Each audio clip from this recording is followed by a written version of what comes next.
वालेकुम। आज का जो हमारा टॉपिक है वो है रेशो एनालिसिस, जिसमें मैं सिर्फ प्रॉफिटेबिलिटी रेशो के 2 रेशोज़ को डिस्कस करूंगी। ये बहुत सिग्निफिकेंट है कोई भी डिसीजन मेकिंग के लिए या कंपनी की सिचुएशन हैंडल करने के लिए, उसको प्रीवियस सिचुएशन से कंपेयर करने के लिए।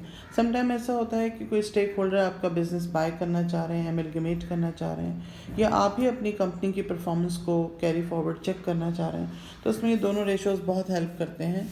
और इनका दोनों का सिग्निफिकेंस क्या है, दोनों का आपस में रिलेशन क्या है, वो मैं आपको बताऊंगी। रेशोज़ तो अभी फ़िलहाल मैंने यहाँ नहीं बताए, बट मैंने छोटी सी इनकम स्टेटमेंट बनाई है जिससे मैं 2-3 बातें बता के फिर रेशोज़ बताती हूँ। नंबर 1, सेल्स रेवेन्यू आपके पास जो होता है, जो भी आपका साल का पूरा सेल्स रेवेन्यू है ईयरली बेस पे, ये हमारा ईयरली ही मैं बता रही हूँ, मतलब मंथली भी होता है, वीकली भी होता है, but this is all yearly. So उसमें से हमने cost of goods sold less किया तो हमारे पास, ये मैं स्टार बनाती हूँ, ये हमारे पास ग्रॉस प्रॉफिट आ गया। ठीक है, हमें ग्रॉस प्रॉफिट रेशियो फाइंड करना। उसके बाद हम उसमें से ऑपरेटिंग एक्सपेंस माइनस करते हैं तो हमारे पास नेट प्रॉफिट आ गया। This is another part that we are going to discuss. So ये दोनों पार्ट मुझे मिल गए। अब मैं ग्रॉस प्रॉफिट रेशियो अगर निकालूंगी फॉर एग्जांपल, तो रेशियो मैं बच्चों को कभी भी ये नहीं कहती कि आप याद करें। It's very simple. Anything which is related to income statement, उसमें सेल्स हमेशा नीचे आएगी। हम इसको नेट सेल्स भी कहते हैं। मैं सेल्स को नीचे रख रही हूँ, टाइम्स 100 तो आएगा ही आएगा, और ऊपर जिस चीज़ का भी रेशियो है, फॉर एग्जांपल ग्रॉस प्रॉफिट है तो ग्रॉस प्रॉफिट ऊपर लिख दें, तो आपके पास जीपी रेट निकल आएगा। ठीक है, दिस इज़ वन।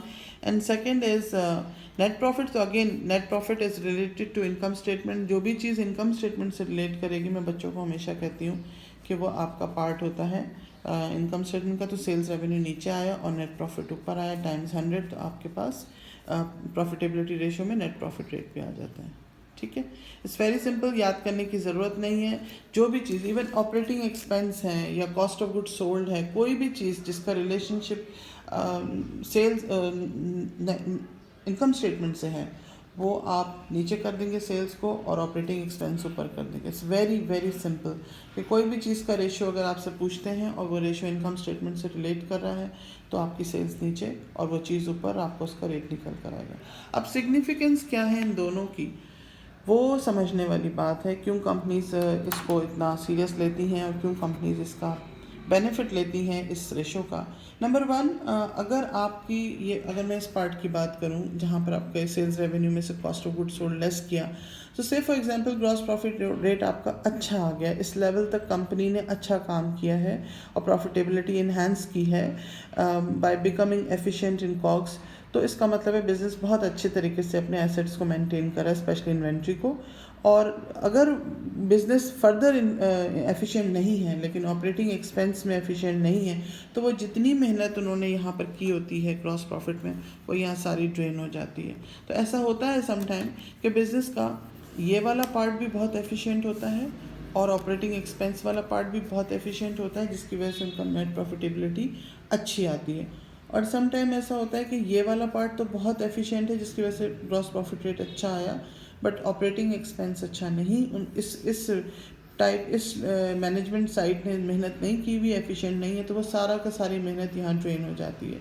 तो बिज़नेस जब कंपेयर करते हैं, एक एक चीज़ को उसकी एनालॉजी चेक करते हैं, तो पता चल जाता है कि प्रॉब्लम या प्रॉफिटेबिलिटी डिक्रीज़ होने की रीज़न कहाँ से, मतलब बिज़नेस पे रिवर्स गियर लगा के पूरा चेक करते हैं कि कहाँ प्रॉब्लम हुई थी। मैं अगर एक एग्जांपल लूँ कि for example gross profit rate आता है 30% पहले साल का ईयर 1 में, और प्रॉफिटेबिलिटी रेशियो आता है 10%। ऐसा होता है, ग्रॉस प्रॉफिट ज़्यादा होता है और यहाँ से जो डिक्रीज़ हो गया -20% हो गया।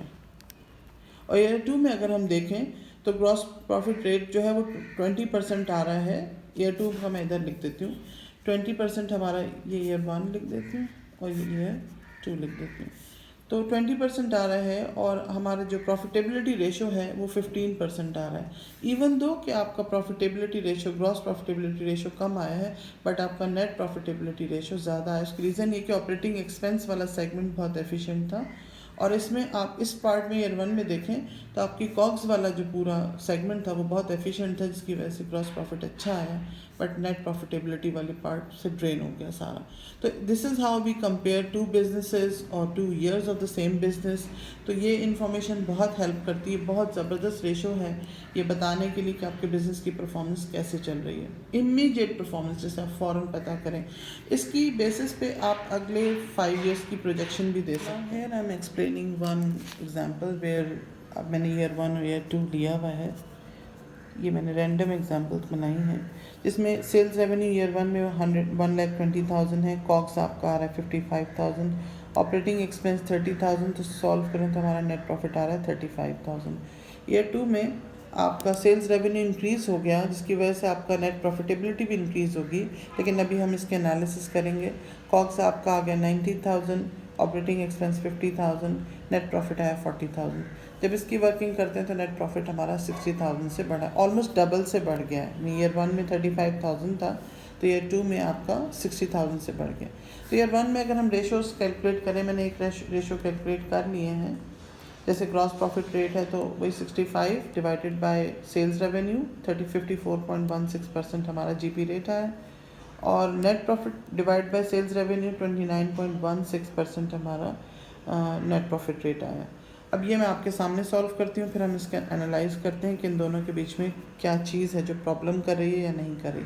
अगर हम नंबर 1 जीपी रेट चेक करते हैं, which is GP rate which is gross profit है इसमें 90,000, सॉरी हम 1,10,000 डिवाइड बाय सेल्स रेवेन्यू, और नंबर 2 है हमारा net profitability ratio which is 60,000 divided by 200,000। मैं इसको कैलकुलेशन में 55,000 ग्रॉस प्रॉफिट रेट आया है और नेट प्रॉफिट रेट आया 30% ईयर 2 का। अगर हम देखें तो ईयर 1 से ईयर 2 में 80,000 सेल्स रेवेन्यू इंक्रीज़ हुआ है, लेकिन वो सारी मेहनत ड्रेन हो गई। किस तरह से कि अगर फाइनल रिजल्ट हम देखें रेशोज़ में, प्रॉफिटेबिलिटी रेशो में, तो ऑलमोस्ट 55% दोनों का हुआ है।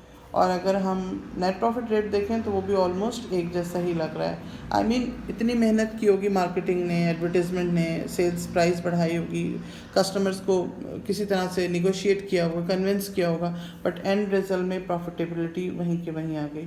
ये रेशो एनालिसिस में पता चलता है। फिर जब इसको हम रीचेक करते हैं, I always teach my student के इस नंबर को नहीं निकालना, इसकी इंटरप्रिटेशन करनी कि number what it's actually says. ये मैं किसी अलग वीडियो में बताऊंगी कि नंबर को किस तरह से इंटरप्रेट करना है।